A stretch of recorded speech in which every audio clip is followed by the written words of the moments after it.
சென்னை முழுதும் கஞ்சாவுடைய சேல்ஸ் தெருக்கு இருக்கு. 4 அமைச்சர்கள் இருக்காங்க, முதலமைச்சர் முதல் கொண்டு. அதுல முதலமைச்சர் சொல்றாரு, இல்ல மத்திய அரசு பிஜேபியோட துணை வேணும். அது வருதான்.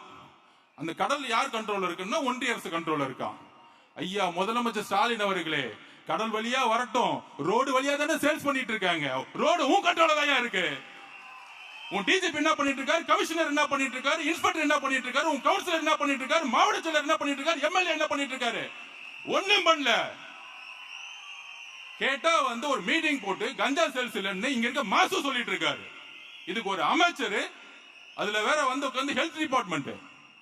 எதுக்கு நீங்க ஹெல்த் டிபார்ட்மெண்ட் வச்சிருக்கீங்க? கஞ்சாவே தமிழ்நாட்டுல இல்லையா? வாயில தான் இதுக்கு மேல பேசுனீங்க. நான் சொல்லிட்டேன், இன்னும் வாயில கெட்ட வார்த்தை மட்டும் தான் எனக்கு வரல. என்ன ஒரு அநியாயம்! 15 வயசு பையன், 16 வயசு பையன் கஞ்சாவை ஸ்கூல்ல சேல்ஸ் பண்ணி சாப்பிட்டு இருக்காங்க. ஒவ்வொரு தாயும் மரண வாக்குமூலத்தில் ஒவ்வொரு நாள் நின்று இருக்காங்க.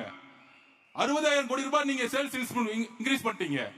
160 ரூபாய் 30 நாள் குடிச்சா 4,500 4,800 5,000 ரூபாய் புடுங்கிட்டு இருக்கீங்க. டாஸ்மாக் மூலியமா 1000 ரூபாய் கொடுத்துட்டு 5,000 ரூபாய் புடுங்கிறத தமிழக பெண்களுடைய பாதுகாப்பா? நான் கேட்கிறேன். முதலமைச்சர் அவர்களே, ஒரு கோட்டை 120 ரூபாய்க்கு வித்து 30 நாள் குடிச்சு 5,000 ரூபாய் புடுங்கிட்டு இருக்கீங்களே, இதுதான் தாய்மார்களுக்கான பெண்களுக்கான பாதுகாப்பா? ஒவ்வொரு ஆணும் குடிச்சிட்டு ஒவ்வொரு நாளும் டொமஸ்டிக் வயலன்ஸ், வீட்டுல பெண்ணை போட்டு அடிக்கிறாங்க. ஒவ்வொரு நாளும் செக்ஸுவல் ஹராஸ்மெண்ட் நடந்துட்டு இருக்கு. அப்ப இந்த குடியோட பிரச்சனை என்னன்னு விவாதிச்சிருக்கீங்களா? உங்க அமைச்சரவை போட்டு விவாதிச்சிருக்கீங்களா? என்னைக்கு விவாதிச்சிருக்கீங்க?